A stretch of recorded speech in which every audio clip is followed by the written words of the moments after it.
Now, one issue that's been big on the news for the last few months until this point was the issue of what they often call annexation, what some people prefer to call application of sovereignty.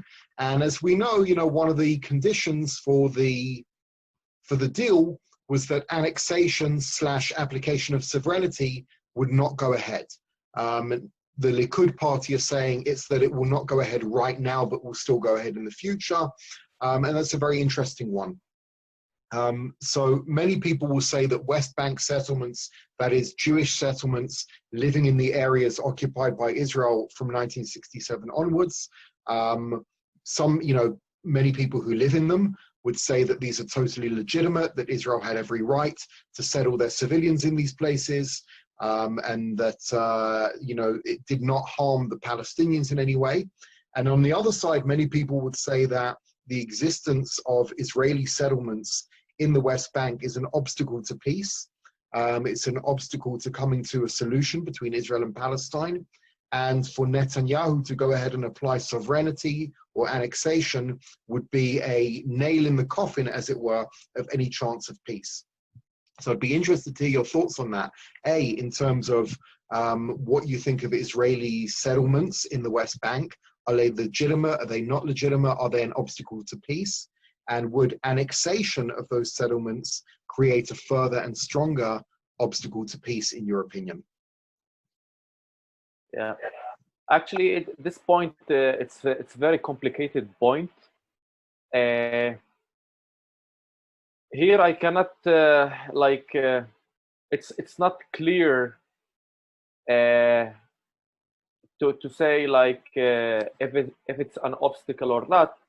But I believe there are facts on the ground, and more or less my opinion about this. I believe in one-state solution. So the settlements in the West Bank, in my eyes, legitimate, and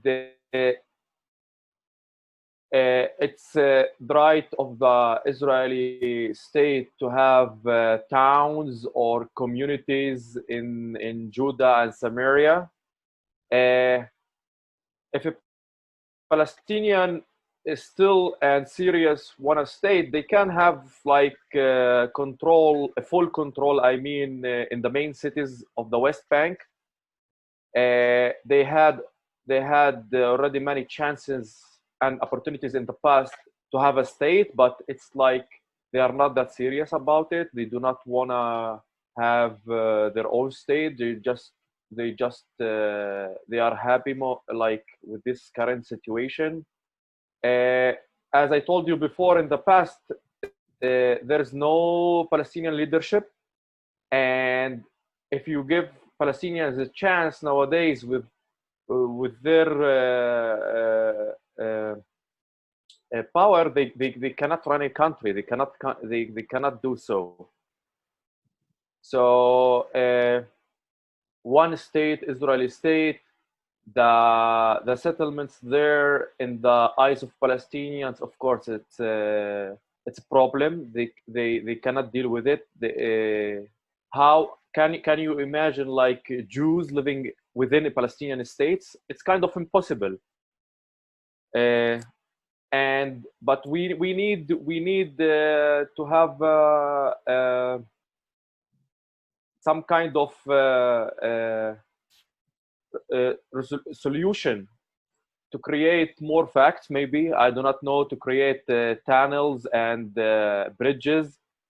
There is a plan, I believe it was in the past, was offered, called the Brand Plan, to connect the West Bank with Gaza Strip, with tunnels and highways. So such ideas can handle the situation. But as I told you, Palestinians, they are not interested to have their own state. That's my opinion. Okay, thank you. I mean, it's always an interesting one when I hear people talk about the tunnel between, building bridges and tunnels to get from the West Bank to Gaza, because anyone who suggests that clearly isn't familiar with Israel's history of infrastructure building. you know, just how long it takes them to build roads and how bad they are. I don't know, maybe with like with engineering and design and investment from United Arab Emirates, such a thing might become more of a possibility.